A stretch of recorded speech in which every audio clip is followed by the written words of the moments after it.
बिस्मिल्लाहिर्रहमानिर्रहीम। Sir, life में कामयाब होने के लिए आपके पास किसी प्लेटफॉर्म का या किसी स्ट्रॉन्ग सिस्टम का होना बहुत ज़रूरी है।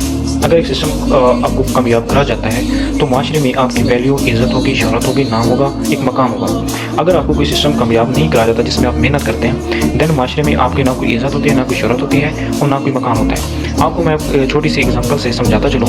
फ़र्ज़ करें 2 भाई हैं। एक भाई ने 50 साल रेडी लगाई, रेडी लगाने के बाद अपने घर के हालात को बेहतर नहीं कर सका, अपने ख्वाब को पूरा नहीं कर सका, एक लग्जरी घर नहीं बना सका, इंटरनेशनल टूर नहीं कर सका, अपने वालिदैन को हज उम्रा नहीं करा सका। और दूसरे भाई ने, उसी फैमिली का दूसरा बंदा, एक अच्छे कॉलेज से, अच्छे स्कूल से, अच्छी यूनिवर्सिटी से एजुकेशन हासिल करता है। एजुकेशन हासिल करने के बाद डॉक्टर बन जाता है, इंजीनियर बन जाता है, अपने तमाम ख्वाब को पूरा कर लेता है, वालिदैन को हज उम्रा करा लेता है, वीआईपी घर बना लेता है, वीआईपी गाड़ी रख लेता है और हर साल इंटरनेशनल टूर करता है। यहाँ पे क्वेश्चन पैदा होता है, सर आपसे मैं एक सवाल करूंगा कि माशरे में आपकी नज़रों में किसकी इज्जत होगी, रेडी वाले की या जो डॉक्टर बन गए या इंजीनियर बन गए? ऑब्वियसली आप यही कहेंगे कि माशरे में सबसे ज़्यादा इज्जत किसकी होगी, उस डॉक्टर की होगी या इंजीनियर की होगी। वाई?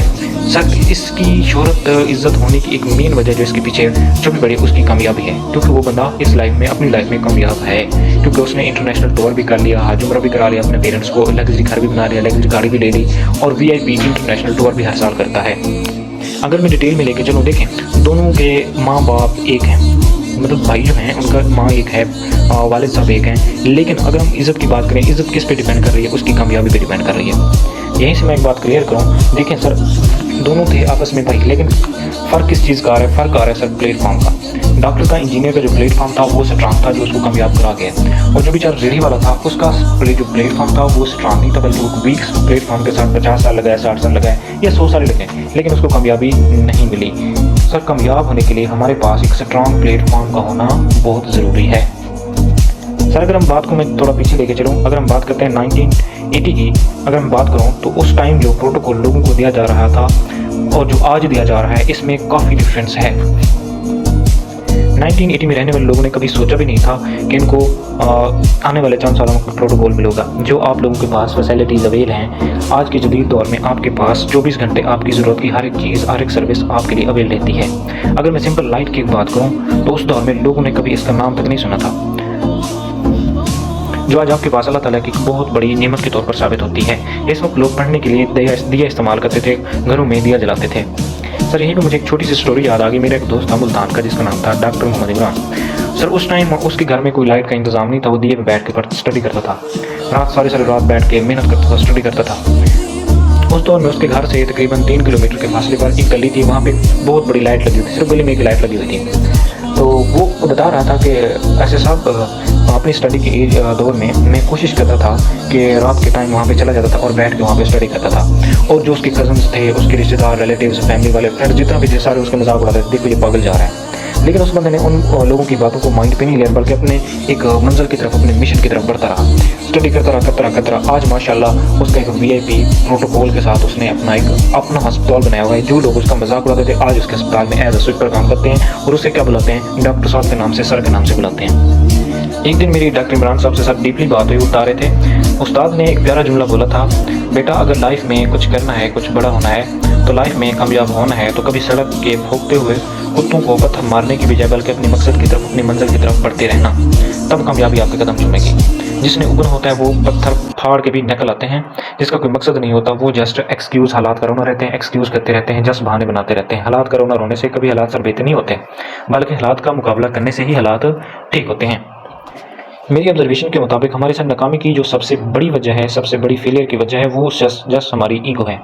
आज के मौजूदा दौर में हमारे जो स्टूडेंट्स हजरात हैं, 2 किलोमीटर 3 किलोमीटर अगर अकेडमी घर से दूर है, तो अकेडमी पैदल जाने से उनको शर्म महसूस होती है। साहबजादे किसी से लिफ्ट मांगो, मैं किससे लिफ्ट मांगू? सर, हम अपने मकसद के आगे अपने हालात को ले आ जाते हैं।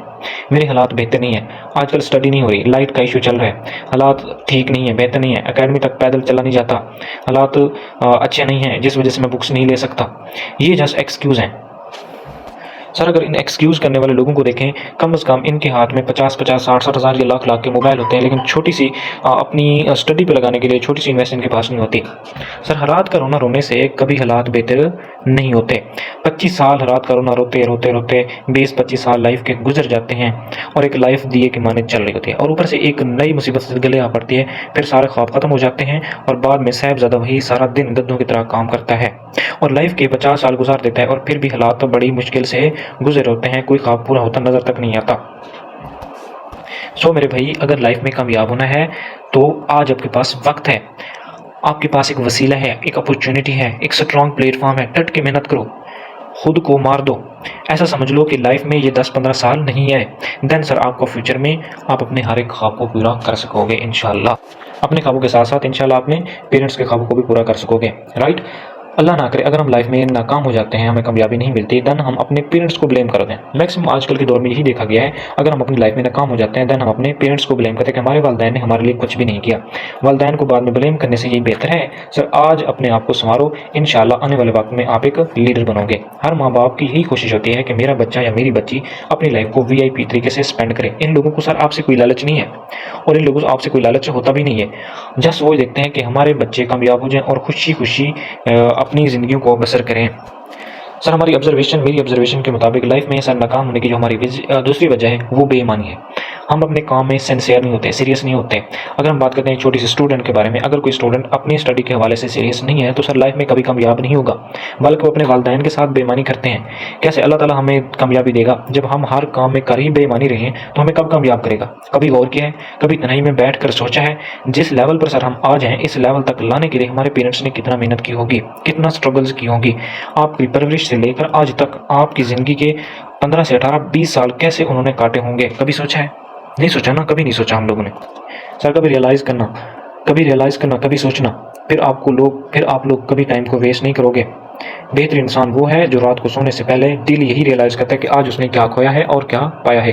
मेरा वाला अगर मेरे लिए एक रेडी लगा सकता है, मेरा बड़ा भाई मेरे लिए अगर मजदूरी कर सकता है, मेरी वालदा ईगो को ख़त्म करके मेरी स्टडी के अखराजात के लिए दूसरों से हाथ फैला सकती है, उधार मांग सकती है, तो सर हम भी अपनी ईगो को ख़त्म करके अपने वालिदैन को सपोर्ट कर सकते हैं। सर हम यूनी की फीसेस, कॉलेज की फीसेस, स्कूल्स की फीसेस 50,000, 60,000, 70,000 पे करते हुए बैंक्स के बाहर लाइंस में खड़े होते हैं, पे कर रहे होते हैं। कभी आपने ये सोचा है ये 50,000, ये 35,000, ये लाख मेरे वालिद ने कैसे मैनेज किया होगा? आपने कभी रियलाइज़ किया है कि ये 35,000 जो मेरे वालिद साहब ने कैसे मैनेज किया होगा? और हम सीरियस नहीं है, आज हम सीरियस नहीं है। कॉलेज यूनिवर्सिटी में पढ़ने की बजाय पार्क्स में बैठ के हम इंजॉय कर रहे होते हैं, फजूल की कस्में खा रहे होते हैं, तू मेरा तो मैं तेरी।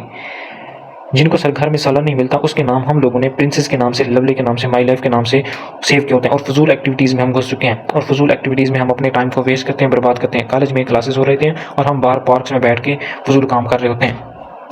सर कभी गुमान करना, कभी सोचना जो आपने 50,000 पे किए हैं, जो 50,000 आपने फीस दी है वो कहाँ से ही है? आपके पेरेंट्स ने उसके लिए कितनी मेहनत की होगी, कितनी मशक्क़त की होगी, कितनी सेक्रीफाइस किया होगा, कितने लोगों के आगे हाथ फैलाए होंगे, कितने लोगों के सामने अपनी अना को ख़त्म करना पड़ा होगा, फिर जाके आपकी फीसेस पे होगी। और आज हम पढ़ने की बजाय इंजॉय कर रहे होते हैं, अपने वालिदैन को सर धोखा दे रहे हैं और कुछ नहीं कर रहे।